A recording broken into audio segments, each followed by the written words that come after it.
Hi everyone, this is Katrin with Blend Precisely and Blend Precisely Academy and Blend Precisely app and website design. So I wanted to share something today. Oops, not yet. Let me just remove this for a moment so I can stay here. So I'm just jumping into a live today because it is something which I do need to address and also point out one more time. For the ones that are in our starter program, it's a pretty obvious thing because I talk about niching down quite a bit in detail. And for everyone else that is currently trying to get their businesses up and going, or they're starting new, or they're looking at building a website or an app or anything like this, I cannot emphasize how important it is and how much easier it is when you're actually niching down in your business first. And you can always go broad and wide afterwards, but it's so important to niche down first. And there are several reasons. Well, first of all, you need to establish yourself as an expert. And establishing yourself as an expert by doing everything is not really niching down at all, and people will get confused when they get to know you. Then, second of all, it is way more expensive to actually not niche down in the beginning because you will need to do advertisement marketing research for multiple areas in your business. So, niching down is not only more cost effective, is actually also helpful for your customers to understand who you are in your market and whom they should be looking out for if they need to have a specific ailment solved. So I actually put a little sheet together here for you, and I wanted to go through this with you because I think it will be really helpful if you're struggling with what am I selling, who I am, or who am I in the market of aromatherapy, herbalism, wellness, no matter what you do, and how can I actually niche down? How should I go about these things? So I wanted to give you a few examples how it looks like when you don't niche down, and then also a few examples how it could look like when you niche down. So let me actually put this one over here, and let me stop sharing the screen one more time and share the other one. So entire screen over here, that's a little bit easier for both of us. And let me make this a little bit bigger. So I just put my thoughts down here on paper. So what exactly is a niche? So a niche really is a little piece of a corner in your market. You can also see like there's like this beautiful big apple pie, and you are taking a very small, tiny sliver in the aromatherapy market or herbalism market or wellness market. So it is really just a particular service or product you're introducing to the world. And it doesn't mean that you need to stay in that. It only means it's going to elevate your business much faster if you start out or when you start out with a small sliver than going the other way around. And so just imagine if you talk the whole time about aromatherapy in general, it will take much longer for people to understand what this is. But if you talk about aromatherapy specific to a need of a person, like say migraines, they will see and learn from you much faster because it's in their field of interest. So when you find your niche, you're finding a gap in the market. That is so important to think about. You're trying to find a gap in the market that doesn't exist as a solution right now. So what does that mean? You're coming up with a solution for them that is this tiny silver sliver of delicious apple pie, and it's about identifying an underserved group in the world. So you know that when you go to the doctor and you have an eye problem, you most likely will not go to the doctor that is actually serving heart problems. You will go to a specific doctor that is looking into your eye and can tell you what's going on. So it's an underserved group, meaning that it doesn't really exist yet because you do want to establish yourself.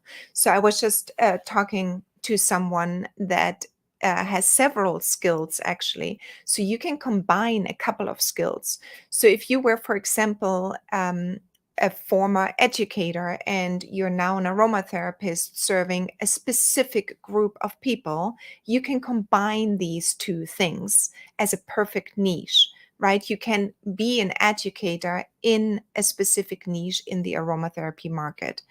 But let's look as well as it's a specific problem waiting to be solved, or at least it isn't solved well in our area of a business. So if you think about creating 10 different products, and those 10 different products are serving multiple different kinds of ailments, but really there is a specific market where somebody comes back to you and says, I have arthritis, I have chronic pain issues. You do want to try to niche down on that specific thing and make it as bold as you can in the very beginning. You will create your website based off that on that. You will create your app based off that on that. You will create blog posts, lives, videos, podcasts. Anything is going to be built on that specific problem in the beginning. Again, you can go big afterwards, but in the beginning, you really want to make sure you speak to a specific problem.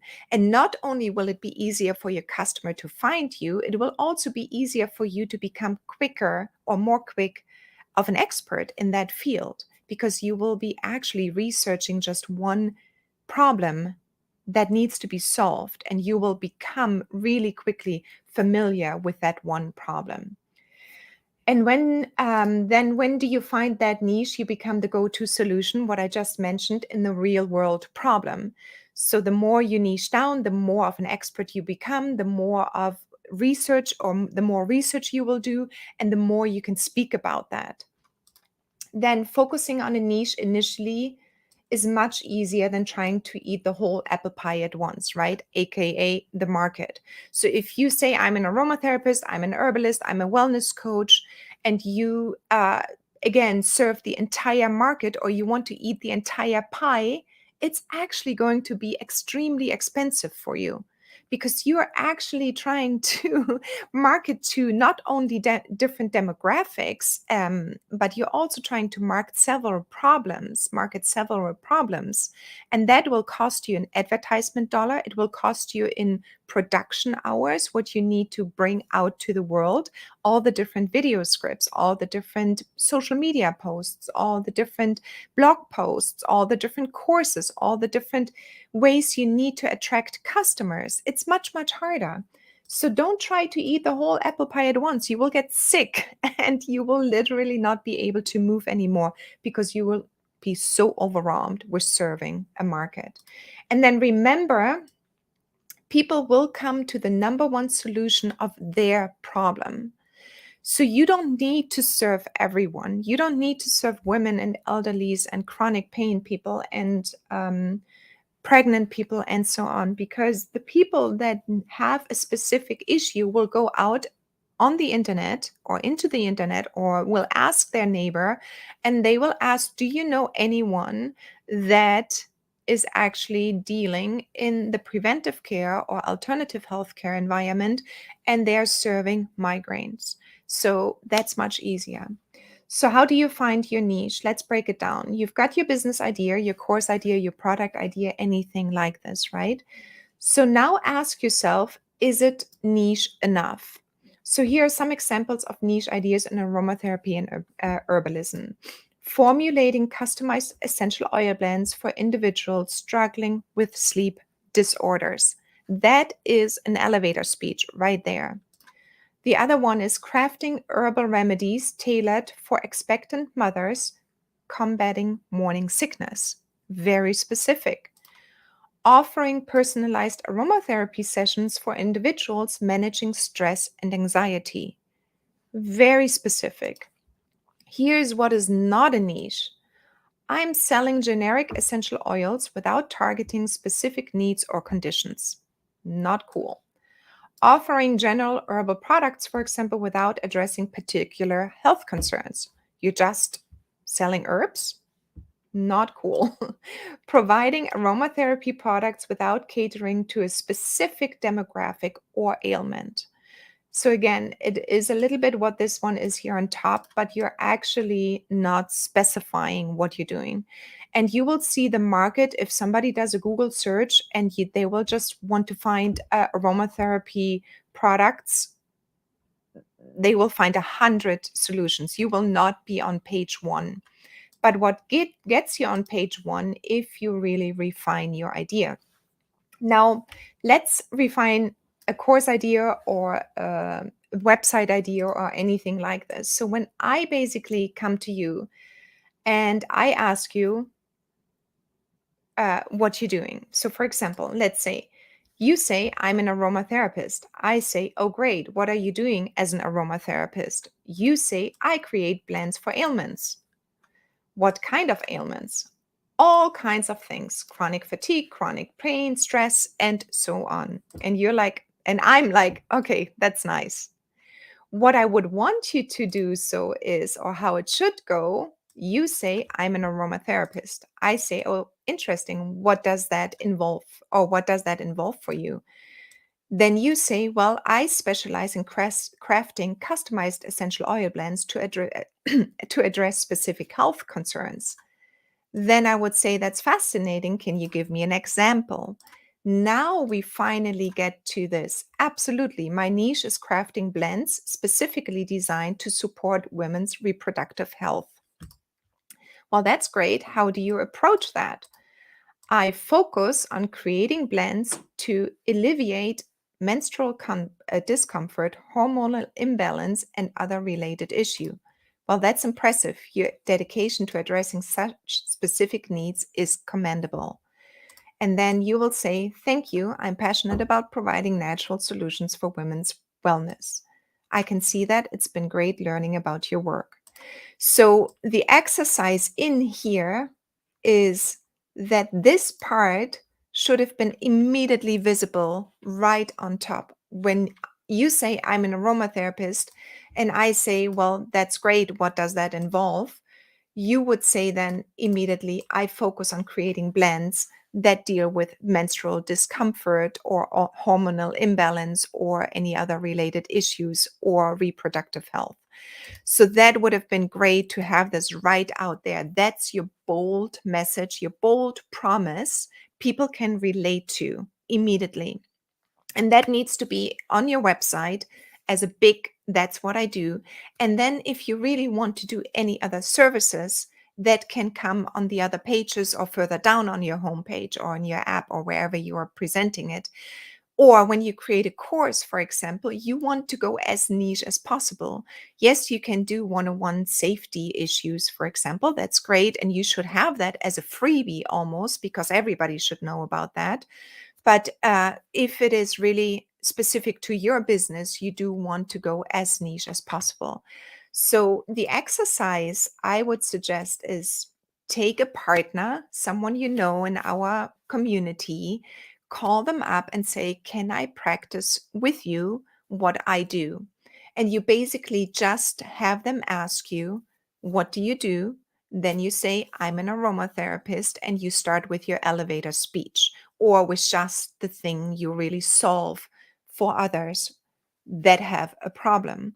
So, again, you want to make sure there's a problem to be solved and you're the right person to solve that problem, and you can bring that out into the world. And so do this literally 10 times with 10 different people, and you will see how much easier it gets, first of all, after the second and third time. But also at the end of the 10 times, you will be very, very clear about what your niche is and about the thing you're doing in your niche, the thing you will sell in your niche. So, ask them always, why, or what more, or what else do you want to know about my business? Make it all about you with 10 people, all about your business for once, because we always never talk about us and never talk about our business, but it's a really great practice. And then you want to become the ultimate solution to a real world problem out there.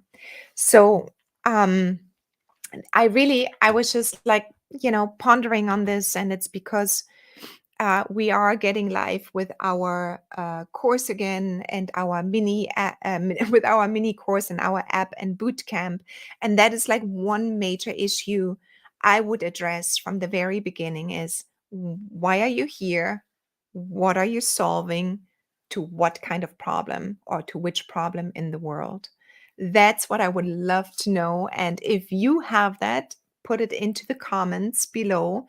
I would love to see your problem you're solving for your customers in that specific way I just showed you earlier in this piece of paper here. So that's it. I just wanted to come live, and I wanted to hear and see uh, and bring this to you. And that's about it for today. I know it was impromptu. I didn't schedule anything, so you didn't miss anything, but you can definitely watch the replay if you're on here. All right. I talk to you soon, everyone. Bye.